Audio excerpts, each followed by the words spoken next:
We're going to start by breaking down an interview that she did just 8 days after his death. Why doesn't anybody know anything about Charlie Kirk's parents? I just saw a video about this, and it had literally never occurred to me that no one is talking about. We have not heard from or seen footage of anybody other than Erika and the freaking vice president and Usha. Apps, or, but even so, you're doing an acting gig for the CIA. Who calls you for that? Yeah. You ever get one of those calls? No. No, I never got one of those calls. And my agent never hit me with that one. I believe Erika Kirk was fully aware of and helped facilitate the plot to kill her husband. Joe Rogan just dropped a take that seriously changed how people are looking at the Charlie Kirk situation, and this is not the kind of comment that just fades away quietly. What he said hit different, and now people who were brushing this off are starting to pay way closer attention. According to Rogan, everything happening around Erika Kirk and Charlie's family does not feel like some random string of bad luck at all. He made it clear that, from his perspective, it looks way too organized, almost like it was carefully planned out. Not sloppy, not chaotic, but precise enough to look like coincidence if you're not really watching closely. Relation of her making crazy eyes. No. There's a video of her making demon eyes, and every time she makes the eyes, the music. It's so ridiculous. She's possessed. And that exact detail is what is making people uncomfortable right now. It is not just the situation itself, it is the idea that things might have been set up in a way that most people would miss unless they really slowed down and connected the dots. But what really pushed the conversation into overdrive was not just the idea of planning, it was the timing, Rogan pointed out. He reportedly broke down how certain key moments lined up almost perfectly with when Charlie's sister was rumored to be getting ready to speak out publicly about what she knew, and that timing has the people raising eyebrows fast. That timing did not feel random to anyone listening to Rogan break it down, because people who follow situations like this already know what it usually means when someone close to a major public figure suddenly goes quiet, right when they were expected to speak. That kind of silence does not just happen for no reason, and a lot of people picked up on that immediately. Online, that kind of timing is never brushed off as coincidence. People see it as a signal, something that points to a bigger story behind the scenes. And once Rogan started hinting that there could have been a deliberate move to keep that voice from reaching the public, the entire conversation online started shifting fast. It stopped feeling like loose speculation and started getting way more focused and serious. People began connecting dots, watching the timeline more closely, and questioning what was really going on behind the curtain. Because that sudden silence at such a critical moment raised way too many questions to ignore. Joe Rogan had been keeping a close eye on everything tied to Erika Kirk and the circumstances around Charlie's death for a long time, but he stayed quiet about it. He watched from a distance, taking it all in without jumping out and picking a side, which made this shift hit even harder when it finally happened. Then he sat down with comedian Mark Norman, and the energy in that episode felt completely different right away. It did not feel cautious or filtered anymore. It felt like two people who were done holding back and ready to speak more openly. Mark did not ease into it either. He came in strong and directly called Erika a psycho. No soft language, no careful wording, just straight to the point. He also brought up the rumors about her alleged CIA connections and made it clear he believed there were deeper layers to this situation that people had not fully seen yet. And the way he said it stood out the most. He did not sound unsure or like he was just throwing ideas around. He sounded confident, like someone who had already made up his mind and picked that moment to finally say it out loud. Then Joe locked in on that viral compilation that had already been spreading everywhere online. The clips showing Erika doing that very specific and, to a lot of viewers, seriously unusual thing with her eyes during interviews caught his full attention. Joe did not brush it off either. He straight up called it demonic. And the way he said that word felt loaded, like he was holding himself back from going even further. You could hear that restraint in his tone. It sounded like he knew pushing too far, too directly, could trigger backlash from people with influence who would rather keep certain conversations under control and out of the spotlight. When that episode dropped, the reaction hit instantly, and it was massive. Listeners flooded in, saying it felt like someone had finally said out loud what so many had been thinking quietly for months. That eye behavior alone has kept the conversation alive, with people replaying clips, breaking them down, and debating every tiny detail nonstop. At the same time, no one from Erika's side has stepped forward with a clear explanation that fully settles what people are seeing in those videos. That silence is only adding more tension to the situation. And the theories are all over the place. Some people say it could be a nervous physical reaction. Others think it might be something intentional to create a certain image, while some point to habits picked up through media training. Then there are those who go even further, describing it in ways that sound a lot more intense and unsettling, which just keeps pushing the debate into deeper and more uncomfortable territory. And every single one of those theories keeps spreading because none of them have been shut down by any clear and direct public response. That gap leaves room for more speculation, more breakdowns, and more people jumping into the conversation trying to figure it out. Clips like this do not just disappear either. When something gets replayed this much and picked apart frame by frame, it sticks around and keeps growing. The same day this information came out. Now, if you remember, Sheriff Nate Brooksby's friend, a retired deputy, called him with a shaky voice saying that he knew who killed Charlie Kirk. Every week, more people see it, more opinions form, and the momentum keeps building instead of slowing down, which only pulls even more attention into the situation. But that eye behavior was not even the part of Rogan's commentary that hit the hardest. What really cut through everything and changed how a lot of people started looking at this situation was what he said about Erika's alleged intelligence connections.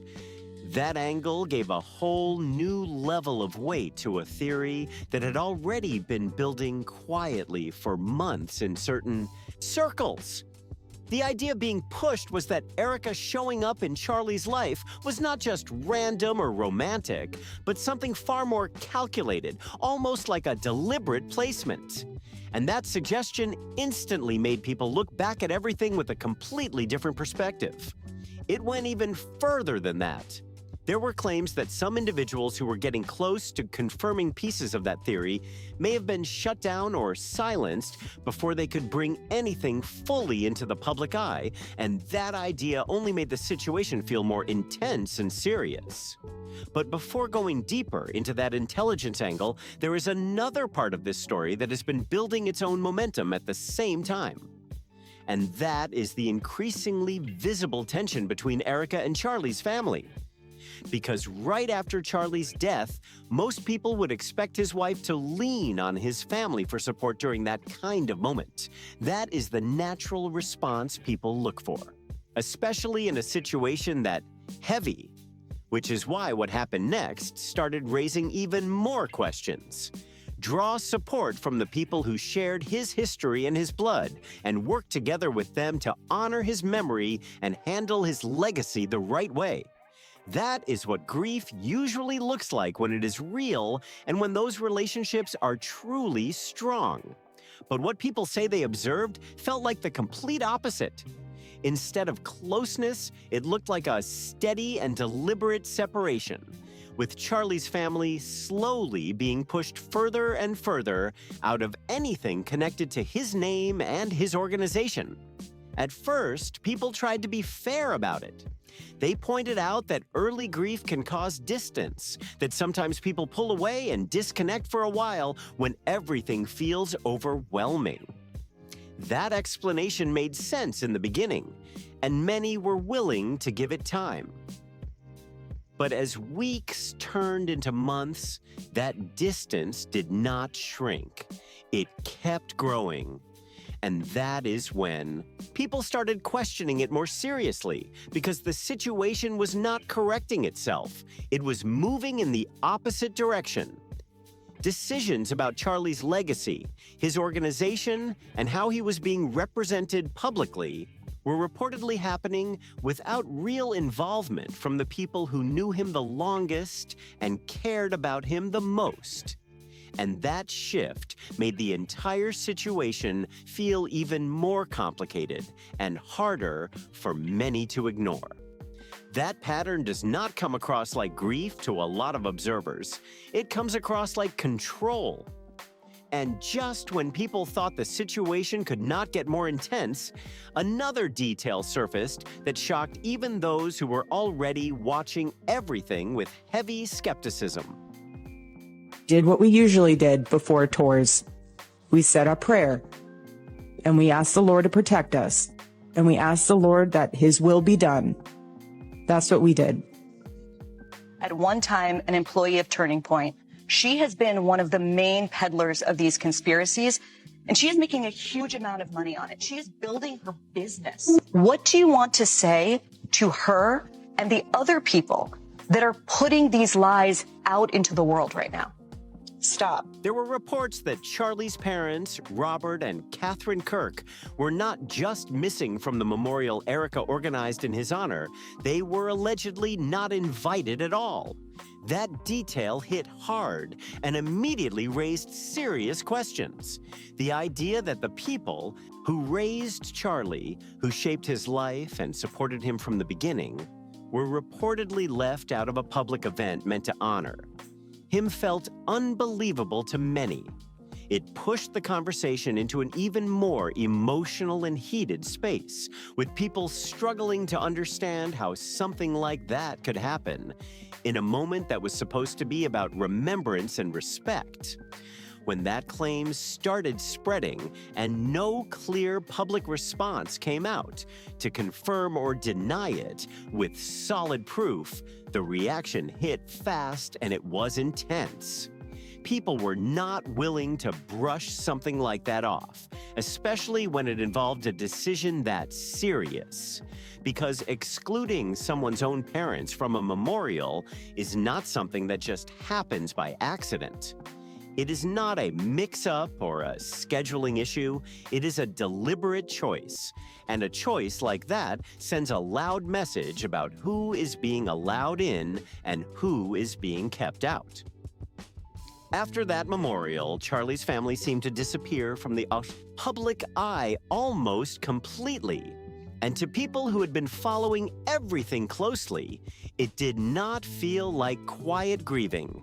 It felt like something else entirely. It looked to many observers like a removal, like people were being pushed out of spaces they naturally belonged in, both publicly and privately. That perception only added more pressure and more questions about what was really going on behind the scenes. And then there is Mary Kirk, whose situation stands out more than anything else in this entire story. Her silence has become one of the biggest unanswered questions surrounding everything. Mary, Charlie's sister, has stayed completely silent in public through all of this. No statements, no interviews, nothing at all. And that level of silence, especially in a situation this visible, has people watching even more closely and wondering what might be behind it. No appearances, no statements, nothing on social media addressing what happened to her brother or everything that followed. Just total silence, unbroken and consistent, and that kind of absence is hard for people to ignore. What is known about Mary paints a very different picture from what that silence might suggest. She is someone who has every reason to speak and clearly has the ability to do it on her own terms if she wanted to. She works as an art curator in Chicago, living a professional life that is completely separate from the political world Charlie was known for.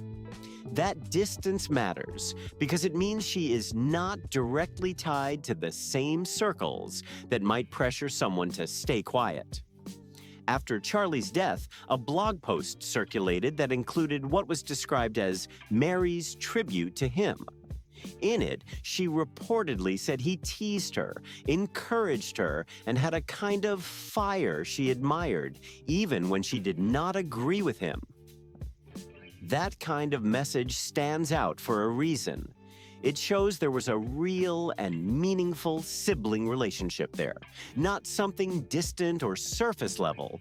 It also makes it clear they had genuine differences and that Mary had her own perspective and her own voice, separate from the public image Charlie built. And then older social media content resurfaced, adding even more layers. It showed Mary's views and interests moving in a very different direction, including past support for Bernie Sanders and engagement with topics like public cultural funding, education, historical issues, and museum programming. All of that makes her silence feel even more noticeable because it comes from someone who is clearly independent, thoughtful, and not afraid to hold her own perspective, which only adds more weight to the questions people are already asking. It came out and they were suddenly trying to gaslight us and the CIA didn't produce the documentary. Okay, yes, but the head of the CIA is in it. Okay, you gotta get approval from the CIA to be in a CIA documentary. That doesn't just happen casually. Like he says, are you getting that phone call from your agent? And no, she's not acting. She's specifically referring to her mother's business model. EMPs. So she's not acting. That contrast between the siblings is not unusual by itself, and normally it would not mean much. But in this situation, it suddenly carries a lot more weight, because it shows Mary is not tied into the same conservative political circles that could create pressure or give her a reason to stay quiet. She exists in a completely different world, socially and professionally. There is no clear institutional force holding her back, no obvious reason for her to stay silent, and yet her silence has been the most complete and consistent out of anyone connected to this situation. What makes it even more intense is what people were hearing before everything went quiet. There were active and widely discussed reports claiming Mary was getting ready to speak out, that she had information about what was really going on behind the scenes. Those reports suggested she knew details about the circumstances surrounding Charlie's death and what had been happening within both his family and his organization. That alone had people paying very close attention. In the time leading up to when she was expected to come forward, there was real anticipation building. People were watching closely, waiting for something major to drop, expecting that her voice could change everything. And then suddenly, nothing. Complete silence, immediate and unbroken with no follow-up and no explanation. That exact moment where expectation turned into silence is what made Rogan's comments about timing hit so hard, because it lined up in a way that people cannot easily ignore. When Rogan pointed out that certain major moments seemed to line up exactly with when Mary was expected to speak, it hit hard because people had already been noticing that pattern and feeling uneasy about it. He did not introduce a new idea. He gave structure and words to something a lot of people were already thinking but could not fully explain. That timing, where silence dropped right at the exact point when people expected her to come forward, did not feel random to many observers. It did not come across like a simple personal decision made in private. It felt heavier than that. To some watching closely, it carried the sense that something may have interrupted what was supposed to happen. And that is where the biggest question starts to form. The one nobody connected to this situation has clearly answered. What caused Mary to go completely silent at that exact moment? And now, everything circles back to the intelligence angle. Because this is where all the different pieces people have been discussing start to connect, turning the situation into something that feels much more serious and far-reaching than it first appeared. During the podcast, Rogan zeroed in on that viral video showing Erika appearing in what looked like an official production tied to intelligence community promotional material. That clip was already getting attention, but once Rogan stepped in and framed the question his way, it hit a whole different level. He asked it straight up, how does someone working as a model or actress end up in that kind of environment? And he made it clear that access to spaces like that does not just happen randomly or through normal casting calls. According to his point, those kinds of productions usually involve strict entry requirements. We are talking about background checks, existing connections, and vetting processes that most people never even come close to experiencing, because they are simply not considered in the first place. That is what made the situation stand out even more, because it raised questions about how those doors were opened and what path led there in the first place. Erika's team tried to push back on the growing attention by explaining her appearance as standard acting work. They framed it as nothing unusual, just another professional role. But by that point, a lot of people were already looking deeper and asking more serious questions about how it all lined up. It was presented as nothing more than a simple performance credit, just another acting role with no deeper meaning. But Candace Owens took a closer look at that explanation and made it clear she was not buying it. She pointed out that Erika did not come across like someone just reciting memorized lines with that slightly empty, rehearsed tone people often associate with acting work. Instead, Erika seemed natural, relaxed, and very aware of what she was talking about. There was even a moment where she referenced her mother's real-life business while discussing complex topics like electromagnetic pulse attacks and power grid vulnerabilities. That level of detail stood out immediately and got people paying closer attention. Doing a CIA informational video. Weird. Like an acting gig, or is this something else? Perhaps. Or, but even so, you're doing an acting gig for the CIA. Who calls you for that? Yeah. You ever get one of those calls? No. No, I never got one of those calls. And my agent never hit me with that one. Because speaking that comfortably about highly technical subjects, especially within that kind of framing, does not usually come from just being handed a script and told to perform. It suggests some level of familiarity, prior exposure, or deeper engagement with the material that goes beyond a one-time role. Once that observation started spreading, the way people viewed the video began to shift fast. It stopped being seen as just a basic acting credit and started being treated as something that might carry more significance, which only pushed the conversation into even more intense territory. People did not just watch that video casually anymore, they started treating it like a document. Like it was footage of someone operating in a space they actually belonged in, not somewhere they just stepped into for a short-term role. The confidence, the fluency, the level of detail, the comfort, all of it made people question whether there was background knowledge or institutional connection that had never been publicly explained. And when that specific observation gets lined up with everything else people have been talking about, it starts to feel a lot bigger. The growing distance from Charlie's family, the reports about his parents being excluded from the memorial, the removal of voices inside the circle who were asking questions, the claims about pressure being put on Rogan, and Mary Kirk's complete silence.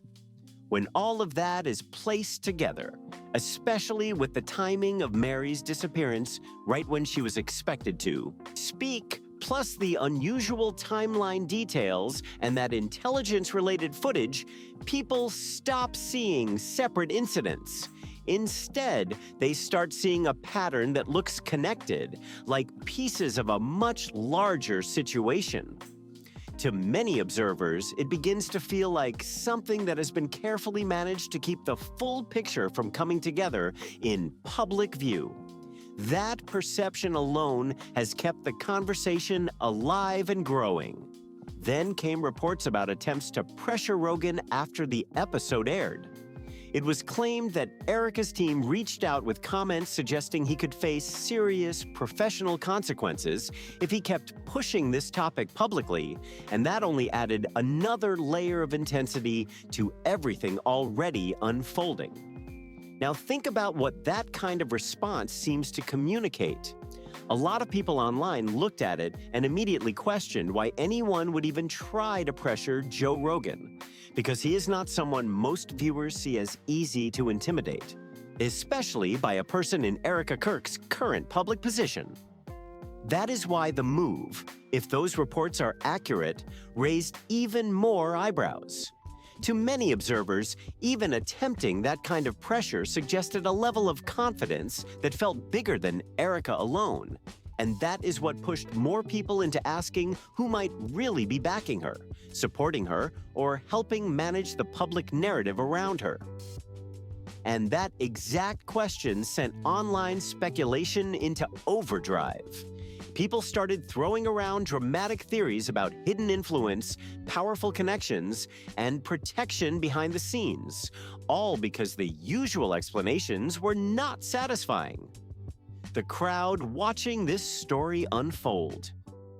One comment that spread widely summed up the mood in a way that shocked a lot of people, with users making extreme claims about Erika's role in Charlie Kirk's life. That is a very serious accusation, and it is important to treat it carefully because it remains online speculation, not something publicly proven. What keeps the conversation alive is that many of the people raising these questions say the standard explanations still do not fully account for the pattern they believe they are seeing. And that gap is exactly what keeps this story hot. The gap between that theory and the official narrative of a conservative political couple built on shared values and a natural relationship has never felt wider than it does right now. And every time a new detail comes out that people feel is not clearly explained, that gap only keeps growing. Rogan's central question is still sitting right in the middle of everything, and it is not going anywhere anytime soon. Was Erika simply a pageant queen who entered Charlie's life through ambition and opportunity? Or was there something more intentional behind how their paths crossed? That question keeps coming up because, for many people watching closely, it changes everything depending on the answer. It is not just about Erika's story. It reshapes how people view Charlie's life, his death, and what has happened with his family and organization afterward. And that is why the conversation refuses to die down. As long as people feel like there are gaps in the public explanations, they are going to keep digging, keep analyzing, and keep asking questions until there is something clear, verifiable, and widely accepted that addresses those concerns. This situation is going to stay active because for a lot of observers, that one question connects every part of the story in a way they cannot ignore.